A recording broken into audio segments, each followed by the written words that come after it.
hypothetical question for you. If you were the owner of the biggest company on earth and everyone kind of hated you because you were constantly acting like a supervillain all the time, don't you think you might be a little protective over your image? Like you might start appearing in public less, and you might only take interviews if they promise to make you look yoked out of your mind. And you have all this wealth and power, so certainly you wouldn't just let anybody make a movie about you. Right? And you would be involved with making that movie in some way. Right? Or maybe all that's wrong. Because a few years ago, somebody made a low-budget Jeff Bezos biopic, and he had nothing to do with it. I don't even know if he knows it exists. And the craziest part about it is that it's on Freevee, which Amazon owns. It's a biopic about the guy who created Amazon, but it's not even on Amazon's main streaming service. They put it on their side thing that most people don't use unless they're under extreme duress. I don't think making a movie is an easy thing to do, but also it's not a great sign if the thing you make winds up in the same place that people go to because Air Bud 4 isn't available on any other service. It almost makes me think that Jeff Bezos did know that this movie was being made, but he got embarrassed about it, so he put it in his like strange DVD bin of a website. And you're probably wondering if the movie is good or not, and the answer is no. It's a movie about Jeff Bezos. What are you talking about? I walked away from a steady job on Wall Street into a Seattle garage to pursue my dream. The whole movie comes across as an ad for Jeff Bezos' work ethic. It's like if LinkedIn made a movie. We offer fast shipping and everyday low prices. We make promises to our customers that we intend to keep. We make principled decisions, however unpopular. So we get to see Jeff Bezos in the modern day, and he's talking about how amazing Amazon is. And then we cut back to his humble beginnings as a wealthy man working in finance. Finance, trust fund, 6'5", blue eyes. Where he has a realization about the power of the internet.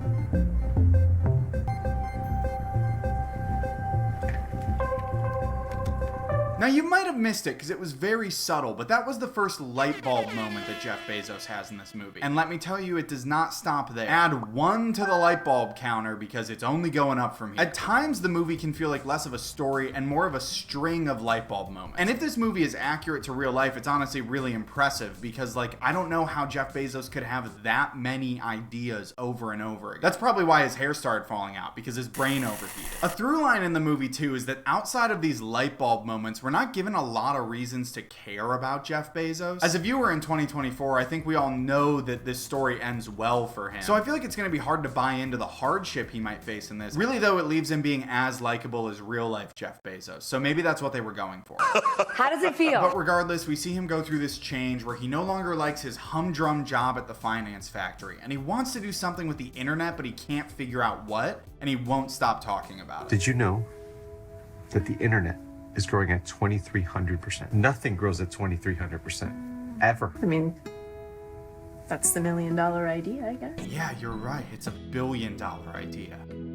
I need to invent the internet. So Jeff goes out like all great businessmen and walks around the streets searching for inspiration. Just kind of staring at people from a distance and jotting things down in a notepad. And I know you're hungry for it, so good news, the second light bulb moment has arrived.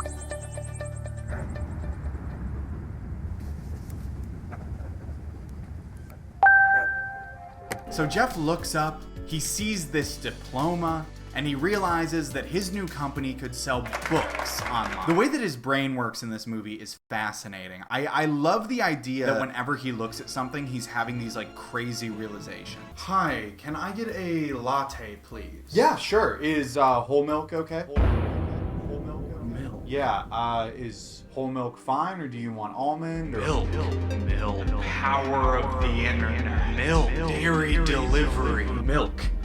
We can sell milk on the internet. Okay. Yeah, I don't know if that would work, but work. You can work for me. What the hell? 16-hour shift.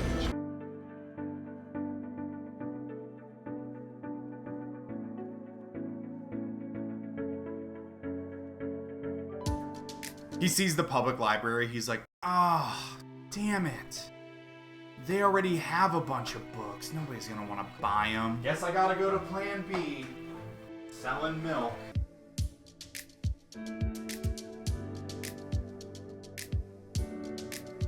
Just feeling the books, just getting your hands on those spines, sucking all the ideas out with the power of your mind. You imagine going to the library, you just see someone like, yes, this is gonna make me $1 million.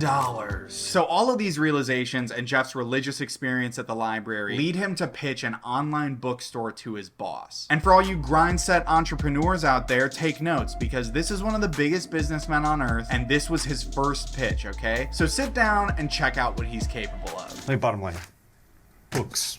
Books? That's your idea? Oh no, he's screwing it up. Amazon's never gonna get off the ground. He just went in there and he pitched books. Books already exist, Jeff. You have to explain why you're bringing them up. He messes that up really bad, and his boss is pissed off because he hates books. I don't even know what the fuck you're talking about. And his boss hated the pitch so much that he took him to a park to teach him a life lesson. Take a look at that guy over there.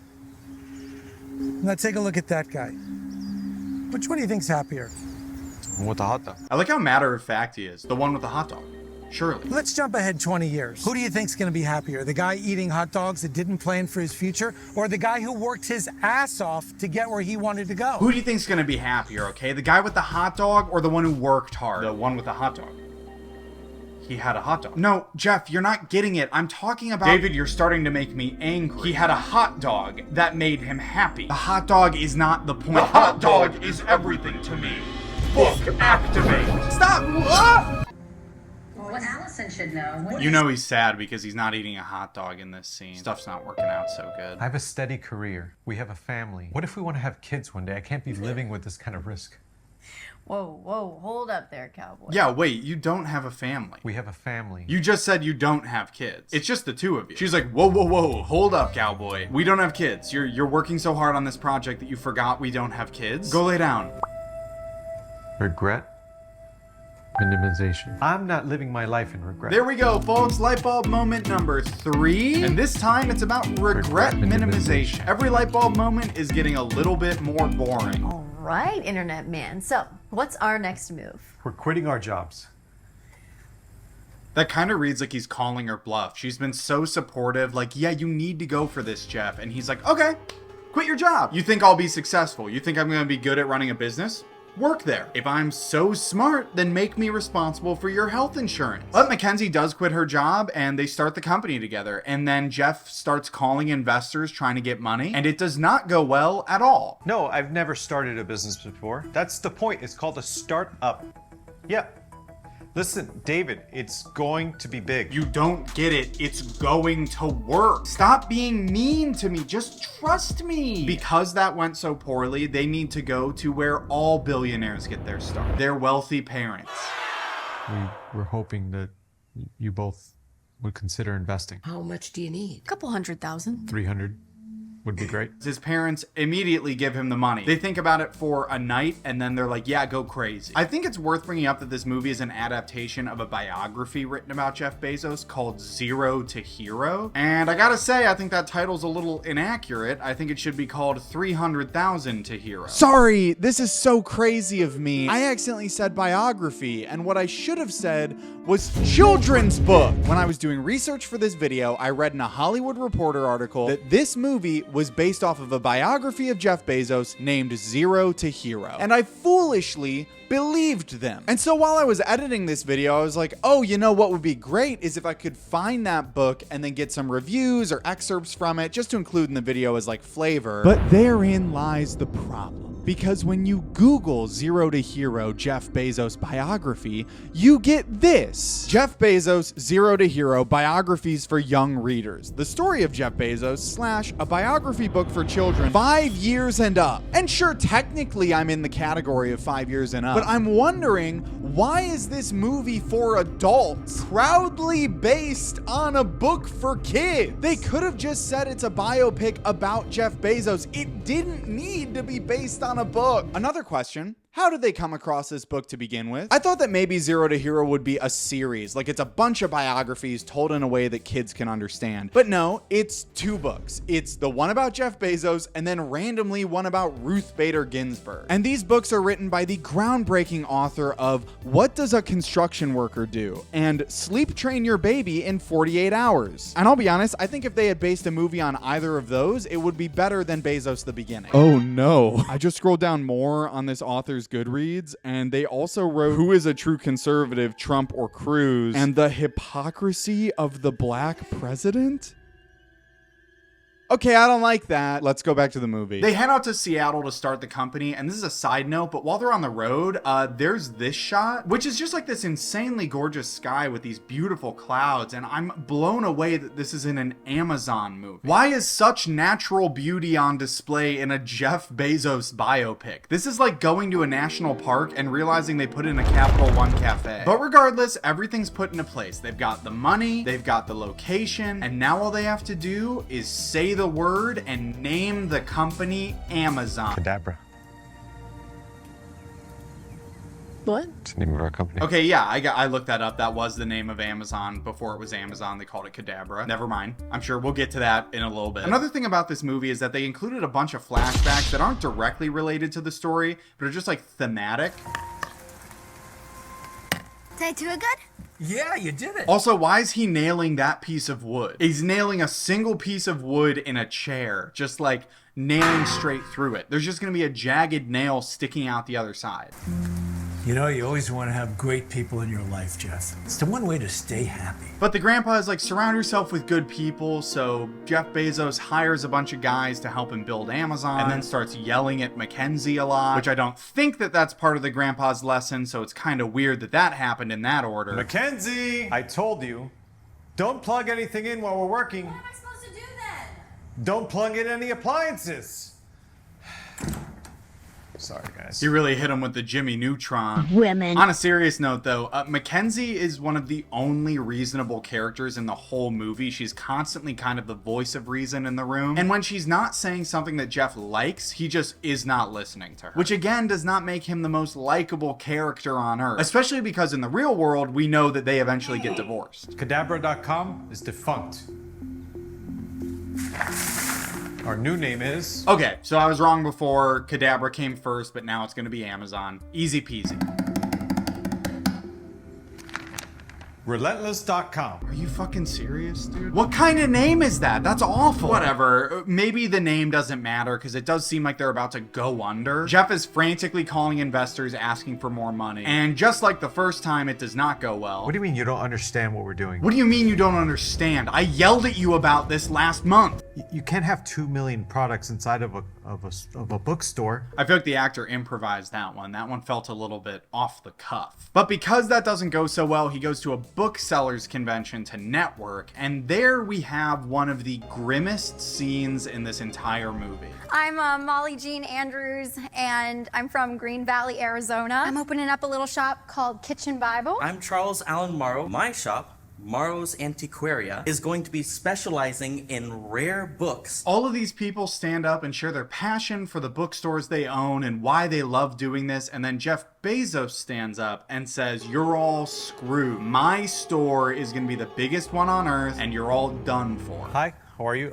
My name is Jeff Bezos from Seattle, Washington. We'll be launching the world's largest bookstore, Relentless.com. All while a mysterious man watches from the shadows. And that man is the CEO of Barnes & Noble, who wants to have a meeting with Jeff to basically tell him, stop doing this or I'll break your legs. Do you know who you're speaking to?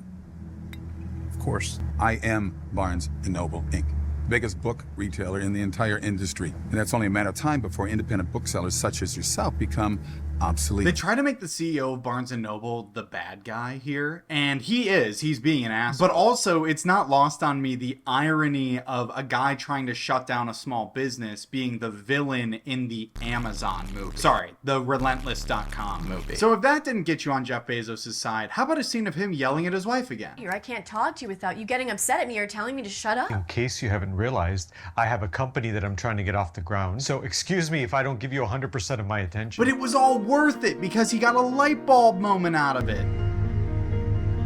Jeff, are you seriously not paying attention right now? I've got to go. I have an idea. I need to go to the No, garage. are you fucking kidding? That's light bulb moment number 4. Women. So Jeff goes to have another meeting with the scary Barnes & Noble man, and we get to hear some of his backstory. I opened a little shop, but it turned into be a major retailer. Turned into be a major retailer. There's no way that line was written like that. That is not a real line. He messed that up and they kept that in. But then again, it feels kind of silly to critique stuff like that in this movie. Like, we would be here all day if I pointed out every single time in this movie someone read a line weirdly or edited a Word document and said they were working on coding a website. But hey, here we are. After months of hard work, Jeff Bezos is pitching Amazon to a room full of investors. And they have some valid questions for him. You're talking about monopolizing the market here. Monopolizing is a very harsh word. What an evil response. Whoa, monopoly is a harsh word, okay? We're just trying to build up as much market share as possible, to the point where no one can compete with us. And that's not so bad. That's the American dream. They portray him as this misunderstood genius for the entire movie, and then he says the most evil shit like that. Like, after that meeting, Mackenzie asks him, what about small businesses? And he says this. What about small businesses? What about them? The way that they're choosing to represent him in this movie is so kind. Like, they're saying he's steering this company, and the company is a good thing that he's making. But when people bring up relevant critiques to what he's doing, he's kind of just like, I don't know. Who cares? Which, as I'm saying that, is the most realistic Silicon Valley thing I can think of. If you asked any tech CEO ever about the implications of what they were doing, they'd be like, I don't know, I want to do it. I would like to shut down the Spotify car thing. I don't care. And then after all this, when Amazon is well funded and is functioning as a company, one of the guys he hired in the beginning of the movie comes up to him and is like, hey, why are we not considered founders? And he says this. Because you never asked. Whatever the difference is from what you did receive to what you believe you're due, should be a lesson to you. Know your worth. And you know what? Maybe I was wrong about this movie because they let him go Joker mode. Jeff Bezos is officially evil for one scene at the end of the movie where no one will have watched to this point. And you know, okay, I'm kind of into this. Like, at the end of the movie, they're implying that this protagonist is being changed by the success. Like, maybe when he gets all this money, we can kind of imagine that he becomes a little bit less focused on the people around him. It reminds me of Dune 2, weirdly enough. Where, like, at the end of the movie, they show pretty clearly that the protagonist we've been following is actually fully gonna commit to just being a bad guy. But unlike Dune, this has a way more optimistic ending. Is that what I think it is? We got our first order. Just as that employee is writing his letter of resignation and looking dead at the camera to make sure nobody can see it, Amazon gets their first order and everything is gonna be okay. They do that thing biopics sometimes do, where they'll have like the black screen with text on it saying where everybody wound up. And then of course we have Jeff Bezos' iconic quote, "When it's tough, will you give up or will you be relentless?" Which I do think later they changed to, "When it's tough, will you give up or will you be Amazon?" But look, as a movie, this could be way worse. I think the people who made the movie put a lot of effort into it. And sure, the acting is not that great, and the writing is not that great, and the main character is famously one of the least likable men on the planet, and they consistently try to reinforce that he worked hard and deserves what he has, which I think many of us can agree for a billionaire is maybe not that true. I think there's the bones of an interesting movie here. It's just kind of hard for me personally to buy into a movie where the perspective of the film seems to be that Jeff Bezos did everything right, or even if he didn't do everything right, the ends justified the means. But I'm still just shocked that this movie could get made and be bad and then stay out on Amazon's streaming service. I would imagine Jeff Bezos has a whole team of publicists trying to make his image as picture perfect as possible. And so how this slipped through the cracks is kind of beyond me. The director said in an interview he was not able to reach out to Jeff Bezos' team. Did you reach out to try and talk to him to get details of some of this and he said no? We had our producers try to reach out. And that's where I can only leave it as. So it seems like they didn't get in touch with him, but I don't know. Maybe they did, and he was like, okay, you can make me evil, but just at the very end when everyone will have already clicked off of the video. Speaking of the end of a video, thank you so much for sticking around to the end of this one. That's super nice of you because you didn't have to do that at all.